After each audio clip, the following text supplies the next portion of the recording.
Only 45 days until the conference tournament tips off in Boise. And for the next 5 weeks, I got you covered with all things hoops. Welcome to This Week in Big Sky Basketball.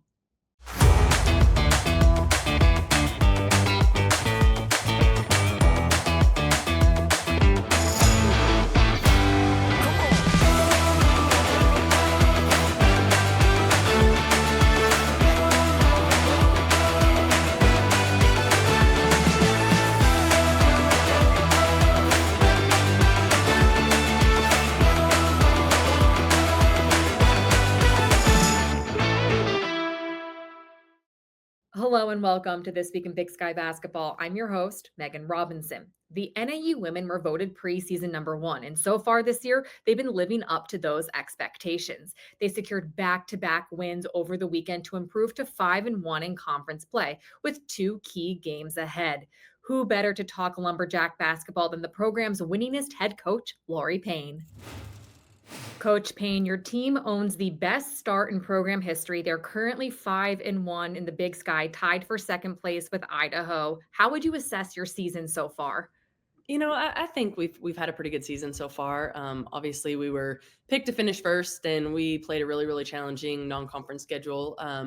But we're excited about where we're at in conference. Obviously, Montana State got us up here, and they played a phenomenal game. So I think there's a lot of parity in the Big Sky this year, and it's going to be an exciting tournament, I think, in Boise. Swept your road trip this weekend. Taylor Feldman had 28 points in one of those wins over Sacramento State, including 11 of the 11-0 run points scored, earning Player of the Week honors. What was going through your mind as you were watching Taylor Feldman go off this weekend?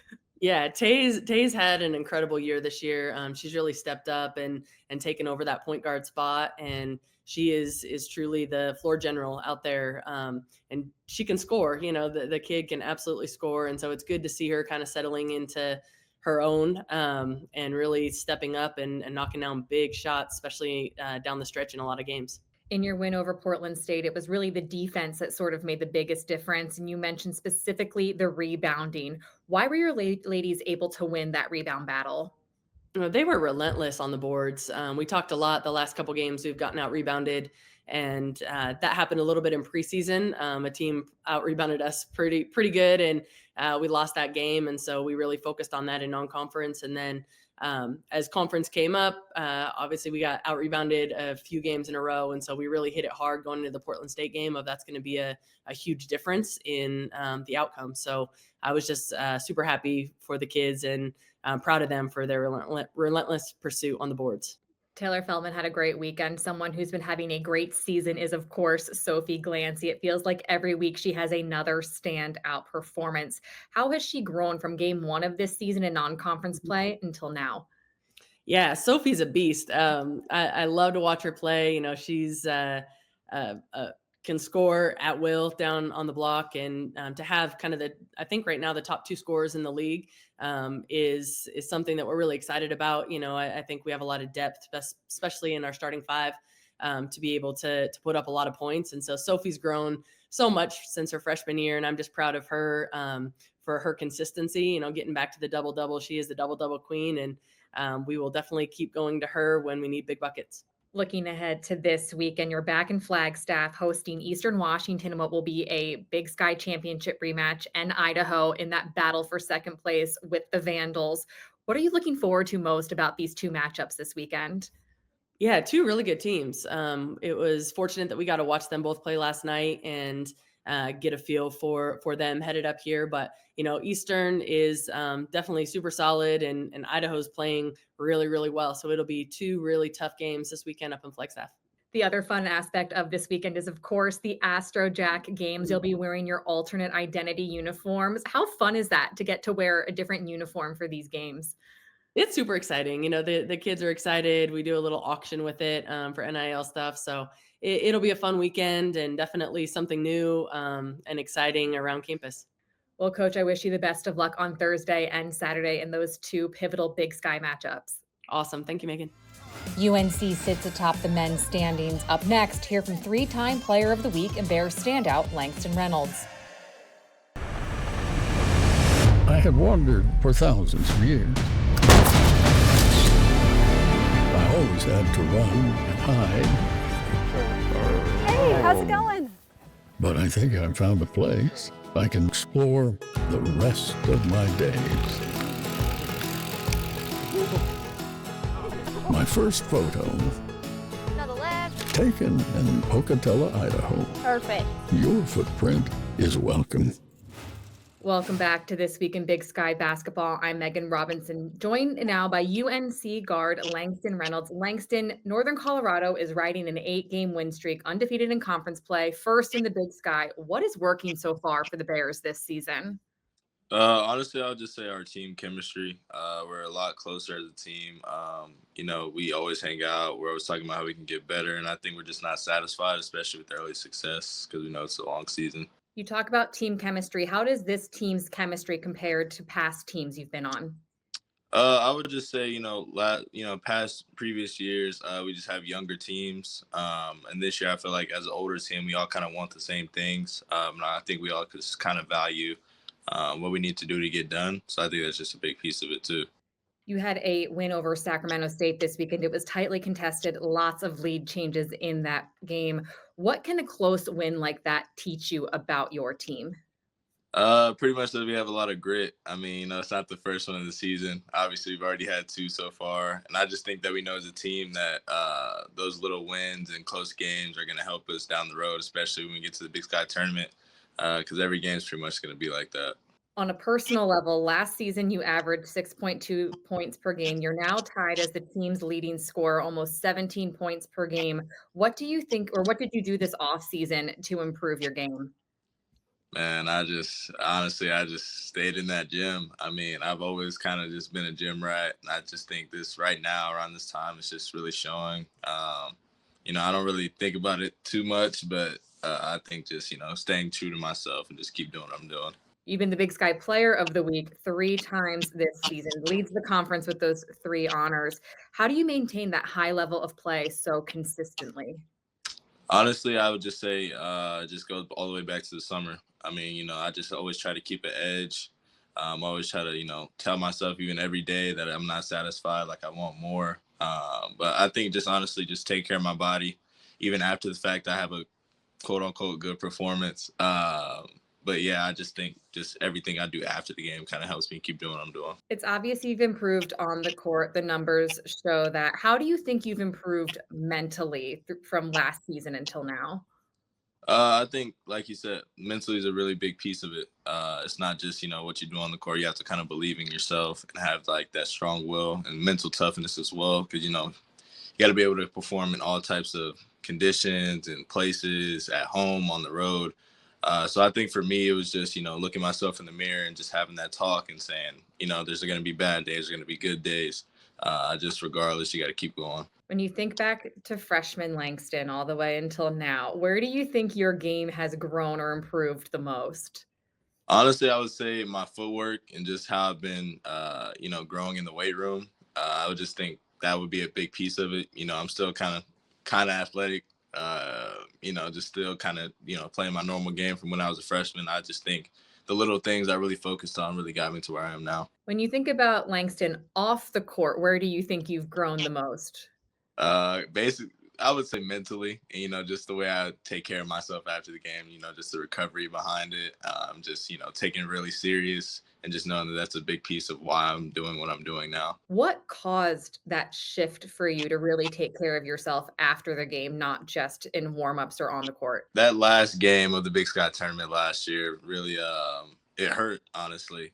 It took a lot out of me, and I would just say that my coaches and my teammates saw that, and then we went to a postseason tournament.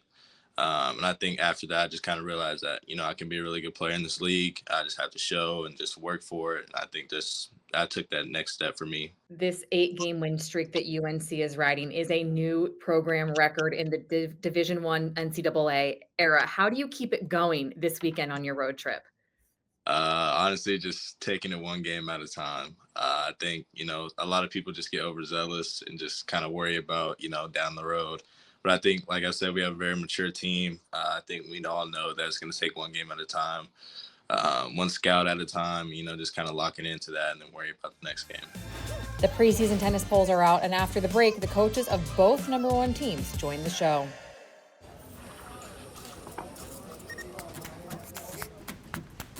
Beautiful.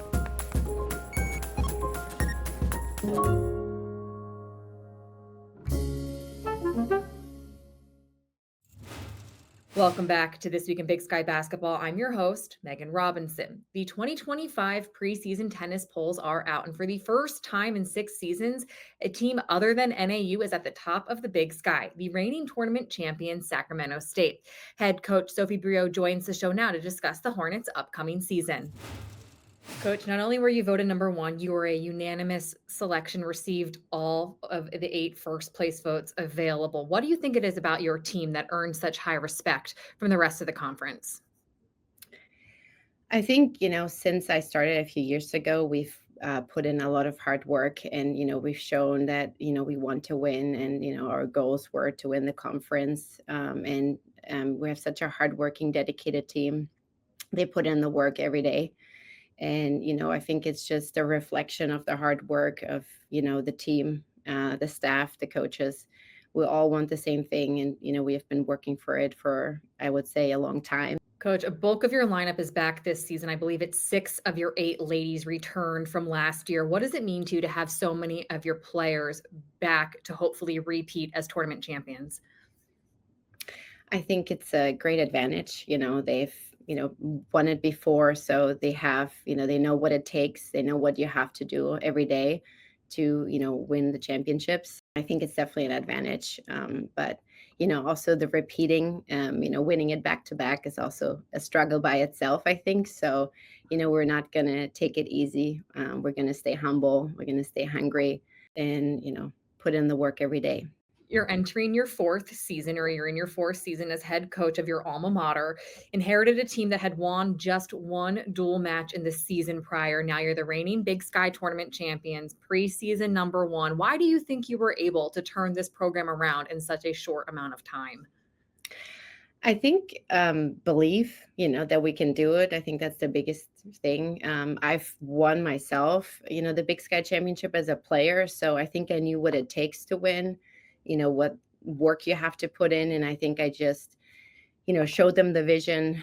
I think they started to believe that they can do it. And, just finding the right players that fit into, the program's goals. And, just in general, I think we're a big family that works hard and has the same vision. And it makes it really fun to, work hard and go to work every day for me and for them. And I think it's just the right kind of players, the right kind of people that fit into our team culture. On the men's side, it was NAU on top once again for the 6th time in 7 seasons. With that, I'd like to welcome in Lumberjack head coach Maciek Bogusz to the show. How do you maintain this standard of excellence year in and year out? My beginning here, I thought we had a good players, we had a good team, good results, but I don't think we really had the backbone of the program yet. And then since then, I kind of we're quite proud with how far we came with the the support we get from the local community, and then the recruiting connections we established. So I feel like there's a lot of people behind the scenes that are helping us out to be successful, and and that's why hopefully we'll be able to do this one more time this season. 4 returners, 6 new additions to your roster. How would you describe the chemistry amongst your team right now? I think chemistry is good. As some of our upperclassmen have done a great job. Peter Gallus and Danny Torres, they've done a great job with the younger guys, showing them the ropes, what it takes to be NAU Lumberjack, and then what are the expectations, what are the standards on our team. As long as the younger guys keep up this work ethic and then meet the expectation of the seniors, we should be getting better on a weekly basis. You mentioned Danny Torres. Of course, he is one of your key returners. He competed at the ITA Regional Championship and ITA Masters Championships this fall. What do you think he learned from those 2 tournaments? Yeah, so until Danny's junior year, he actually played quite low in the lineup, and then really make a big progress his junior year, and then now he's more accustomed of playing the top and the best players in the country. So I feel like he gained a lot of experience. He has actually made a big progress in the fall, in my opinion, going from the ITA All Americans in September until the ITA Fall Nationals, the Masters at what was it in November. He was actually a much better player at that last event, and just kind of got accustomed of being on top. And I feel like he knows what it takes now, what kind of intensity, what kind of focus you need to have, what kind of attention to details you have to be able to compete from on top of the lineup. Still to come, we go inside the big sky with Colter Nuanez. The secret to happiness is discovering your spot. It could be over the mountain or deep beneath the stream, in a quiet place, in a wild place.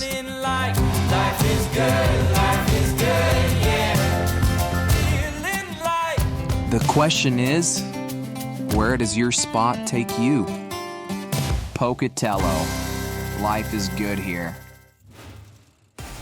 Starch Madness is back this March as the Big Sky men's and women's basketball championships return to Boise. 5 days of heart-pounding action begin on March 8th and run through March 12th. Don't miss a chance to watch your team cut down the nets this March and experience Starch Madness up close and personal. Tickets are on sale now at starchmadness.com. Welcome back to This Week in Big Sky Basketball. I'm Megan Robinson, joined now by Colter Nuanez. We're going to take a deeper look inside of the Big Sky presented by Visit Pocatello. Colter, UNC sitting on top of the men's standings, perfect 6-0 conference record, reigning tournament champs. Montana State are close to the bottom. What has surprised you the most on the men's side this season?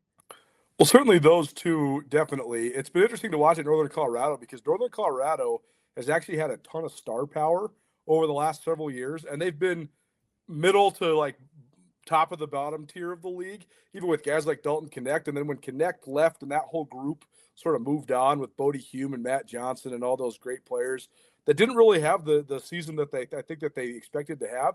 Now without sort of like that headlining guy, and make no mistake, Langston Reynolds is becoming one of those guys, but without that headlining guy, they've shown just great continuity so far. MSU has had a hard time gelling, I think. But if you look back at last year, that was also the case. And what the Bobcats do, they put it all together and made one of the epic runs we've ever seen in the Big Sky tournament. So I would not count out Matt Logie's team yet. And then my other two that I wrote down were Montana being up and down a little bit. And a lot of that's just been their struggles on the road. And the reason I think it's surprising they've been up and down, because I think they have great talent. I mean, I think Money Williams is one of, if not the most talented guys in the league. Joe Pridgeon is an outstanding power forward. And then the last one's just Idaho State and Idaho both being better and being ahead of both Northern Arizona and Eastern Washington in the standings. Maybe something I didn't expect. On the women's side, Montana State 16-2, also perfect in conference play. Why have the Bobcats been so dominant in the women's game this season? Well, I'll give you 4. Depth, they play 10, and that's a ridiculous number to have 10 capable players. Role acceptance. I mean, Taylor Jansen was a starter for 2 years. She comes back for her super senior year. She's coming off the bench, and she's totally accepted it and had been great. They have awesome team chemistry, but more than anything, it's the defense. I mean, they are 7th in the country in steals per game. They're forcing 23 turnovers per game. They're unbelievable defensively, especially getting in the passing lanes, and I think that's what's led to this hot start, both in non-conference and conference play. Who are some of the players, specifically men and or women, who have really emerged for you this season? Well, start with the NAU women. I think Taylor Feldman has been a revelation. She who reminds me of Reagan Skank so much. Skank was a 4-year starter and the direct extension of Loree Payne on the court. And Feldman's like a Skank clone, except for she's even better in certain ways. Skank was an all-time great in the Big Sky. Don't get me wrong. So that's big shoes to fill. But I love the way Taylor Feldman's playing right now. She's the one that makes Leah Beatty and Sophie Glancy so much better. The other one on the women's side is Taylor Chirick, and that's maybe a name that people – listen to this, haven't heard of about as much. She's coming off the bench as a true freshman at Montana State, but she comes from a Class C high school in Montana, Roberts High School, which probably has 100 kids. And her impact on games, she's still very unpolished. She still has a lot of room to grow. But her speed, I mean, she's one of the great track athletes, period, in the history of the state of Montana, and her aggressiveness. Because she comes off the bench, they can just absolutely cut her loose. And she's been just wreaking havoc in the full court press, and she gives them so many great minutes off the bench. On the men's side, the two I highlighted were Joe Pridgeon at Montana. He's a transfer from Northeastern. I like to say about Joe Pridgeon, every team in the Big Sky could use a Joe Pridgeon. You don't need to draw up plays for him. He's an awesome offensive and defensive rebounder. He runs the floor in transition. He plays with a high motor. He guards. He does all the little things that coaches love. And then the other one's Dyson Kohler. I know Brett Hine that works at the Standard Examiner there in Ogden. He wrote about Kohler in the offseason about how he was going to take a big jump. And he compared him to guys with work ethics like Damian Lillard. And I was like, man, that's pretty lofty for Brett to say that. But Brett has covered him for a long time. Well, Kohler has almost lived up to that. He's been great. He was the Big Sky Conference Player of the Week last week. He's shooting the ball tremendously well. And he's kind of the guy that makes it go for Weber State. For more from Colter, he hosts Around the Big Sky Women's Hoops with Krista Redpath Wednesdays at 4 and Around the Big Sky's Men Hoops Thursdays at 4, all on Skyline Sports. Colter, thanks so much for joining me, and I will see you next week. Thanks so much for having me. And thank you all for watching This Week in Big Sky Basketball. Once again, I am Megan Robinson. I will see you all next Wednesday. For all the latest Big Sky content, subscribe to our YouTube channel.